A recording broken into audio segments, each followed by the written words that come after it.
उद्धव ठाकरेंच्या दिल्ली दौऱ्याचा आजचा तिसरा दिवस. जगदीप धनखड, सुनीता केजरीवाल आणि कपिल सिब्बल, सोनिया गांधींची राज ठाकरे भेट घेणार. भेटीमध्ये देशातील विविध विषयांवर चर्चा होणार.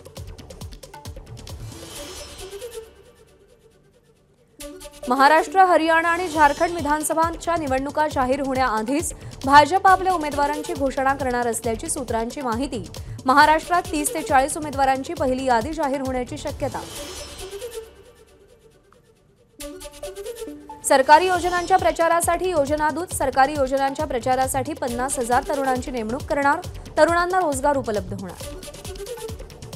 मुंबईमध्ये म्हाडाची नवीन लॉटरी जाहीर. म्हाडा मुंबई मंडळातर्फे 2030 सदनिकांच्या विक्रीसाठी सोडत जाहीर. 9 ऑगस्टपासून ऑनलाईन नोंदणी करता येणार. मुख्यमंत्री माझी लाडकी बहीण योजनेचा पहिला हप्ता 17 ऑगस्टलाच मिळणार. राज्य सरकार मोठा निर्णय घेणार, मोठा कार्यक्रम घेणार. मंत्रिमंडळ बैठकीत निर्णय. मुख्यमंत्री आणि दोन्ही उपमुख्यमंत्री उपस्थित राहणार. मनोज जरांगेंची शांतता रॅली आज सांगलीमध्ये विश्रामबाग चौक ते राम मंदिर चौकापर्यंत पदयात्रा काढणार. तर राम मंदिर चौकात दुपारी 4 वाजता जाहीर सभा.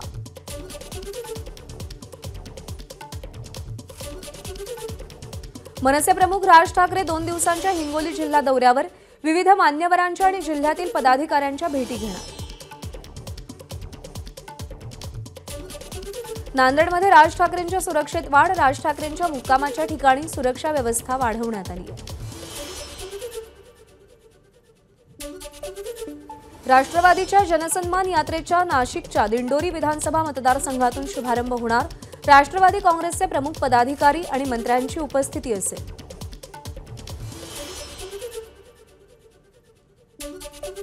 दीक्षाभूमी प्रस्तावित पार्किंगच्या जागेबाबत नागपूर खंडपीठाची सरकारला नोटीस. उत्तर देण्यासाठी राज्य सरकारला 4 आठवड्यांची मुदत.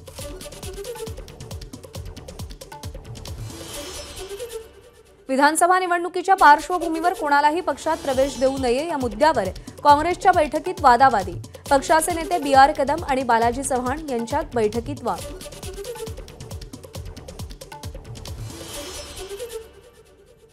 नितेश राणेंच्या नावे माझगाव दंडाधिकाऱ्यांचं अजामीनपात्र वॉरंट. संजय राऊतांनी दाखल केलेल्या अब्रू नुकसानीच्या प्रकरणात समन्स बजावूनही नितेश राणे वारंवार अनुपस्थित.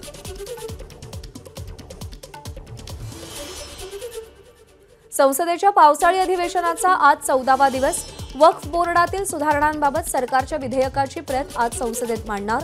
संसदेमध्ये गदारोळ होण्याची शक्यता. मुख्यमंत्री एकनाथ शिंदे 11 ऑगस्टला संभाजीनगरचा दौरा करणार. संभाजीनगर शहरातील टीव्ही सेंटर इथल्या मैदानावर मुख्यमंत्र्यांचा कृतज्ञता सोहळा पार पडेल. आमदार प्रदीप जयस्वाल यांच्याकडून कार्यक्रमाचं आयोजन.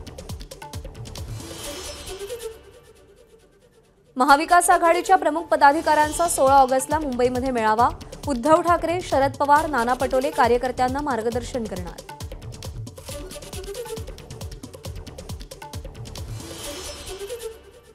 सीएम पदाची संधी दिली असती तर संपूर्ण पक्षच घेऊन आलो असतो. शिंदेंनी तर केवळ आमदार आणले. पुस्तक प्रकाशनाच्या सोहळ्यात अजित पवारांचं वक्तव्य. सगळेच माझ्या पुढे गेले, आपण मात्र मागे राहिले. ठाण्यातील पुस्तक प्रकाशन सोहळ्यात अजित पवारांनी त्यांची खंत उघडपणे व्यक्त केली आहे.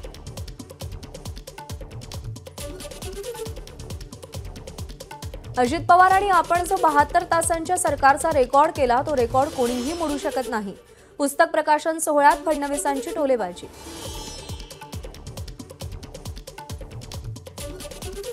दादा जरी बोलले असले तरी आम्ही सगळे टीम म्हणून काम करतो. अजित पवारांच्या वक्तव्यावर मुख्यमंत्री एकनाथ शिंदेंची प्रतिक्रिया.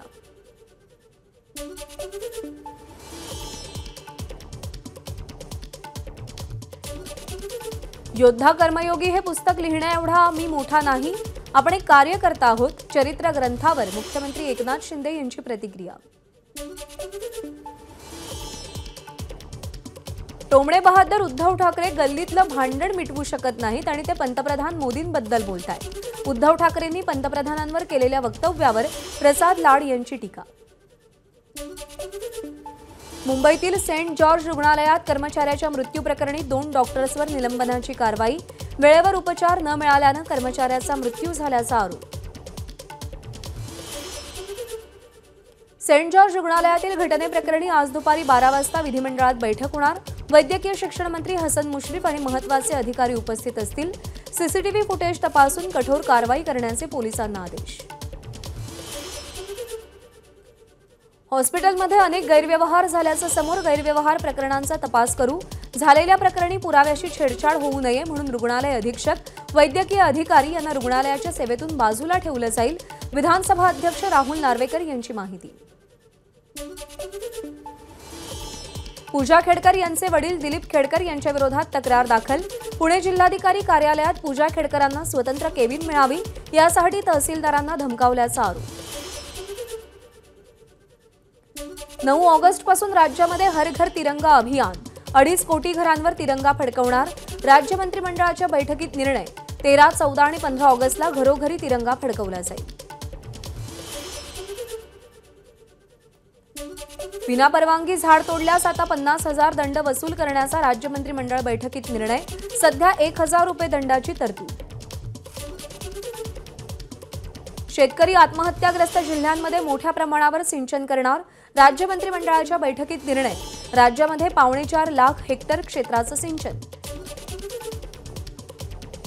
कोल्हापूरच्या कळंबा जेलचा कारभार पुन्हा संशयाच्या भोवऱ्यात। कारागृहात पुन्हा 46 मोबाईल फोन सापडले, मात्र मोबाईल वापरणारा एकही कैदी अद्याप सापडला नाही। गेल्या 4 महिन्यात कारागृहातून शेकडो मोबाईल जप्त करण्यात आले। यापुढे तुमच्यासोबत आधार कार्ड असेल तरच लोणार सरोवर परिसरात प्रवेश मिळणार। गैरप्रकार टाळण्यासाठी पोलीस, वन विभाग आणि भारतीय पुरातत्व विभागाचा निर्णय। वर्धा ते हिंगणघाट मार्गावर कवडा घाटात खड्ड्यांचं साम्राज्य। कोट्यवधींचा खर्च करून या मार्गावरती भेगा आणि खड्डे। हिंगणघाट रस्त्याची तातडीने दुरुस्ती करण्याची प्रवाशांची मागणी। कर्नाटकातील कारवार आणि गोव्याला जोडणारा पूल कोसळला। यावेळी पुलावरील एक ट्रक नदीमध्ये कोसळून वाहून गेला। सुदैवाने ट्रक चालक मात्र बचावला। मुंबई विद्यापीठ इथं पोलीस भरतीसाठी आलेल्या महिला उमेदवारांची गैरसोय। महिलांना कुठे पदपथावर तर कधी रेल्वे स्थानकावर रात्र घालवावी लागते। फिरतं स्वच्छतागृह सुद्धा नसल्यानं शौचालयासाठी पायपीट करावी लागते। नंदुरबारच्या धडगाव तालुक्यातील मांडवी ग्रामपंचायतच्या ग्रामसभेमध्ये हाणामारी। ग्रामसभेत प्रश्न उपस्थित केल्यानं ग्रामपंचायत सदस्य वालसिंग रहासे यांना मारहाण। नंदुरबारच्या तोरळमाळ इथं पर्यटनासाठी आलेल्या पर्यटकाचा पाय घसरून खोल दरीत पडल्यानं मृत्यू। 1500 फूट खोल दरीतून स्थानिक ग्रामस्थांच्या मदतीनं त्याचा मृतदेह बाहेर काढला। रायपूरकडून नागपूरच्या दिशेने जाणाऱ्या प्रवासी ट्रॅव्हल्समधून सुगंधित तंबाखूची वाहतूक। 2 पोती सुगंधित तंबाखू जप्त। गोंदियाच्या देवरी पोलिसांची कारवाई। छत्रपती संभाजीनगरमध्ये भाजप आमदाराच्या त्रासाला कंटाळून तरुणानं आत्महत्या केल्याचा आरोप। भाजप आमदार नारायण कुचेंच्या धमक्यांमुळे आत्महत्या करत असल्याचा सुसाईड नोटमध्ये उल्लेख। नारायण कुचेंवर गुन्हा दाखल करण्याची मागणी। एबीपी माझा, उघडा डोळे बघा नीट।